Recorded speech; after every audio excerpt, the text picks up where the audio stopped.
मैं भारत हूँ। मुझे वेदों की ऋचाओं ने जन्मा है। मेरे परिचय के लिए इतना ही पर्याप्त है कि अमृत स्वरूपा गंगा मेरी माँ है।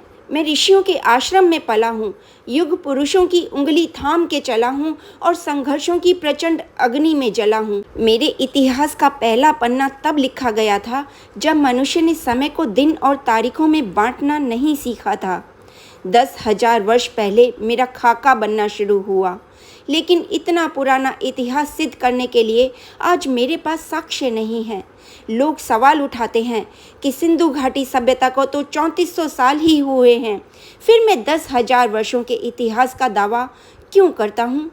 मैं क्या उत्तर दूँ उन इतिहासकारों को जो ईंट पत्थरों की गवाही के बिना गूंगे हो जाते हैं?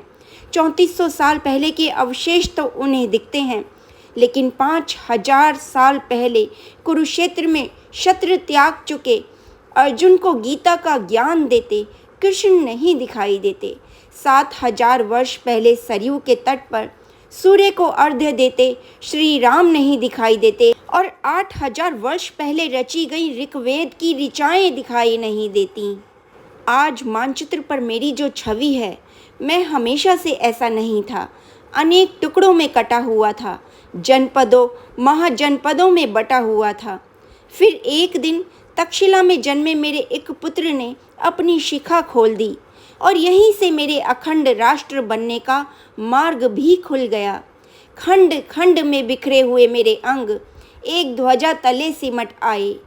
आज की भौगोलिक भाषा में कहूँ तो चाणक्य और चंद्रगुप्त ने मुझे बिहार से बलूचिस्तान और कश्मीर से कांधार तक फैला दिया। मैं अपनी भुजाओं का विस्तार देखकर बहुत प्रसन्न था, लेकिन अशोक की वीरता अपने दादा चंद्रगुप्त के साम्राज्य को कुछ और बढ़ाने के लिए संकल्पबद्ध थी। अशोक ने मेरे बाजू तक्षशिला से ईरान तक खोल दिए। मेरा विस्तार पूरे विश्व को अचंभित कर रहा था, भौगोलिक और आध्यात्मिक दोनों रूपों में। एक तरफ मेरे हाथों में चमकती हुई तलवारें लहरा रही थीं, तो दूसरी ओर मेरे गले से बुद्ध और महावीर की वाणी गूंज रही थी। फिर कई सदियां बीत गईं। मैं समय के धरातल पर कभी दौड़ा, कभी चला, कभी घुटनों के बल रेंगा, लेकिन रुका कभी नहीं। मुझे कृष्ण के वचन हमेशा याद रहे, कृतम में दक्षिणे हस्ते, जयो में सव्य अहिता। यदि मैं सीधे हाथ से कर्म करूंगा तो मेरे उल्टे हाथ में विजय अवश्य होगी। कर्म योग के सिद्धांत पर चलता हुआ मैं वैभव और संपदा के शिखर पर जा पहुंचा।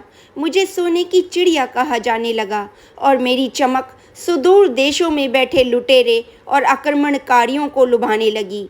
अरब, महमूद, तुर्क, तैमूर, मंगोल घोड़ों पर चढ़ के धूल उड़ाते हुए आए और मेरे मंदिरों से सोना चुरा कर ले गए, मेरे ग्रंथ जला दिए, मेरा इतिहास छिन भिन कर दिया। अनगणित घाव लगे मेरे बदन पर, लेकिन विश्व बंधुत्व का आदर्श छाया रहा मेरे मन पर। मैं परदेशी शमशीरों की चोट खाता रहा और अतिथि देवो भव दोहराता रहा। मेरी यही शांति प्रियता 7 समंदर पार से आए अंग्रेजी सौदागरों के लिए वरदान बन गई। मेरे राजाओं के दरबार में जमीन पर नाक रगड़ने वाले गोरे अचानक राजसत्ताओं के स्वामी बन बैठे। विक्टोरिया की भेजी हुई बेड़ियों ने मुझे ऐसा जकड़ लिया कि मेरी रक्त शिराएं पीड़ा से करहा उठीं। सैकड़ों वर्षों तक विश्वासघात के धुएं में मेरा दम घुटा। मुझे याद भी नहीं आता कितनी बार मेरी गरिमा का हनन हुआ, कितनी बार मेरा स्वाभिमान लुटा। लेकिन मैंने भी ऐसे लाल पैदा किए थे जो हंसते हंसते मेरे लिए फांसी के तख्ते पर झूल गए। ऐसी बेटियां जन्मी जो दुधमुए बच्चे पीठ पर बांधकर अंग्रेजों से जा भिड़ी और उनकी लाल वर्दियों के धागे खोल दिए।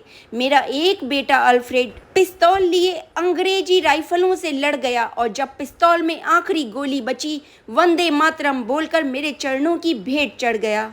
जो हाथ मेरी ओर बढ़े, मेरे वीरों ने वो काट कर फेंक दिए। बलिदानियों के रक्त से भीगी हुई मेरी वादियां हैं, मेरे सीने में शहीदों की समाधियां हैं और मेरे सुनहरे सपनों को पूरा करने के लिए मेरे करोड़ों बच्चे हैं। बेटा, क्या आप भी अपने पिता का ये सपना पूरा करेंगे?